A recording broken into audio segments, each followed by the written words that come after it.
ஆபிரகாமை பற்றி சொல்லப்பட்டிருக்கு. அவனுடைய பிதாக்கள் விக்கிரகத்தை செய்து வைத்து அதை வியாபாரம் பண்ணி அப்படி வாழ்ந்து கொண்டிருந்த ஒரு பின்னணியிலிருந்து அவனை போய் கூப்பிட்டு, நான் உன் கூட உடன்படிக்கை பண்ணுறேன், அது நித்திய உடன்படிக்கை பண்ணுறேன், நான் இப்படியெல்லாம் உன்னை ஆசீர்வாதமாக வைப்பேன், இந்த கானான் தேசம் முழுவதையும் உனக்கும் உன் சந்ததிக்கும் நான் கொடுக்குறேன்னு சொன்னார். கொடுத்துட்டேன்னுலாம் வாக்கு பண்ணுறார்.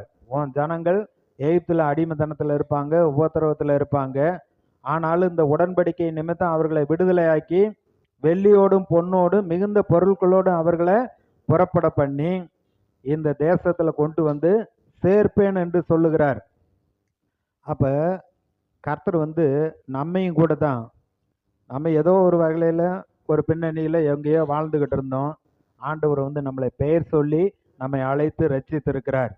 நமக்கென்று அவர் நிறைய வாக்கு தத்தங்களை எல்லாம் சொல்லி இருக்கிறார். கிறிஸ்துவுக்குள்ள நமக்கு என்னென்ன நன்மை வேணுமோ எல்லாத்தையும் அவர் வாக்கு பண்ணி இருக்கிறார். இந்த உடன்படிக்கை நிமித்தம் ஆபிரகாமுடைய வாழ்க்கையில பார்த்தீங்கன்னா, அவன் போற இடத்துல எல்லாம் அவனுக்கு பாதுகாப்பு. எகிப்துல இருந்தான், அங்கேயும் பாதுகாப்பு. அடுத்து பெலிஸ்தருடைய தேசத்துல இருந்தா அங்கேயும் கர்த்தர் பாதுகாக்கிறார்.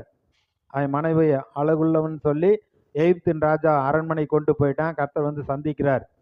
அபிமெலேக்கு அவனும் பெலிஸ்தருடைய ராஜா, அவனும் ஆபிரகாமுடைய மனைவியை தனக்கு மனைவி ஆக்கி கொள்ளும்படியா கொண்டுகிட்டு போறான். அங்கேயும் கர்த்தர் சந்திக்கிறார். அவன் தீர்க்கதரிசின்லாம் சொல்றாரு, நீ அவன்கிட்ட போ, அவன் உனக்காக வேண்டுதல் செய்வான், உனக்கும் உன் அரண்மனையில் இருக்கிற எல்லாருடைய வேலைக்காரனுடைய மனைவிக்கும் கற்பங்கள் அடைக்கப்பட்டிருக்கிறது, அவன் ஜெபம் பண்ணுவேன், உங்களுக்கு குழந்தை பிறக்கும்லாம் கர்த்தர் பேசுறாரு. அப்ப சென்றவிடமெல்லாம் கர்த்தரை ஆபிரகாம பாதுகாக்கிறாரு. அடுத்து பார்த்தீங்கன்னா அவனுடைய சரீரத்திலையும் ஒரு பலனை கொடுக்கிறார்.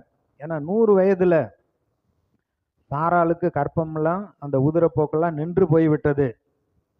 ஆனா 90 வயதுல ஈசாக்கை பெற்றெடுக்கும்படியாக சரீரத்திலையும் பலனை கொடுக்கிறார். சரீரத்துல அதாவது முதிர் வயதிலும் கனி தந்து புஷ்டியா இருக்கும்படியா, கழுகை போல மறுபடியும் புது பலன் உண்டாகும்படியா, வாழ வயது போல அவர் ஆக்குகிறார். இதை இயேசு கிறிஸ்து மூலமா நமக்கு இந்த வாக்குத்தத்தம் சொல்லப்பட்டிருக்கு. நம்ம போற இடத்துல கர்த்தர் பாதுகாக்கிறார், உன்னை விட்டு விலகுவதும் இல்லை கைவிடுவதும் இல்லைங்கிறாரு.